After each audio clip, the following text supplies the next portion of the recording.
Donald Trump's Secretary of State, Marco Rubio, was on NBC Meet the Press with Kristen Welker, who was prepared to do so and tried to trap him 3 times over the Trump administration's immigration policies. Rubio masterfully dismantled every single one of these, as you're about to see in this clip I'm about to show you. Conservatives, take notes. This is how you handle biased reporters who attempt to just regurgitate their Democrat overlords' talking points. Get out your popcorn for this one. Donald Trump has said he's willing to build migrant detention camps and deploy the U.S. military to deport the more than 11 million undocumented immigrants in this country. It would be the largest deportation operation in American history. Do you support that plan?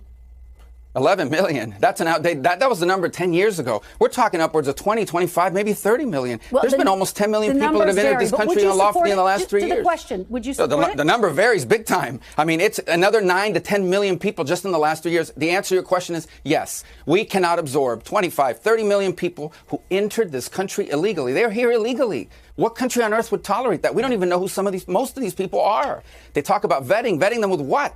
They're coming from nations that don't even have document systems in many cases. Yes, we are going to have to do something, unfortunately. We're going to have to do something dramatic to remove people from this country that are here illegally, especially people we know nothing about. But 10 million, 11 million, that was the number 15 years ago. Today, it's upwards of probably 25 to 30 million, maybe more. Senator, here's what you said about Donald Trump's mass deportations proposals in 2016. Take a look.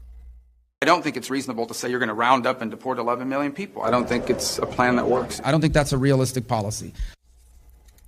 So why have you changed your mind now? Because the issue has completely changed. When I said that, and back in 2013, when I was involved in immigration reform, we had 11, 12 million people that had been here for longer than a decade. Now we've had almost that number in the last 3 years alone from all over the world, including people that I believe are terrorists, people that I believe are going to conduct terrorist attacks in this country if given the opportunity, certainly people that were criminals in their home country. This is a completely different, this is not immigration. You asked me about immigration. This is mass migration.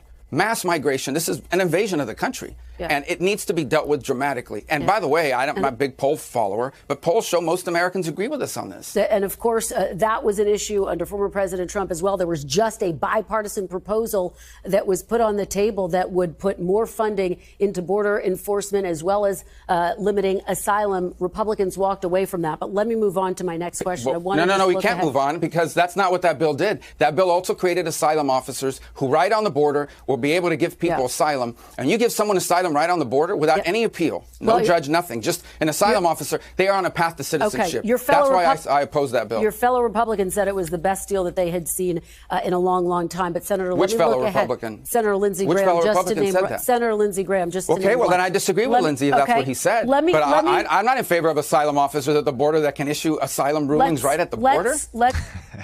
She even did her homework and had past clips prepared. He shut those down. She tried to move on, and he grabbed back the conversation to explain the facts. And finally, she said fellow Republicans in the plural, and he made her name names, which she only came up with one. So it wasn't a whole bunch of them. It wasn't in the plural. It was just one. This right here is a master class put on by Professor Marco Rubio on how to handle a smug leftist. Nicely done. Take notes all.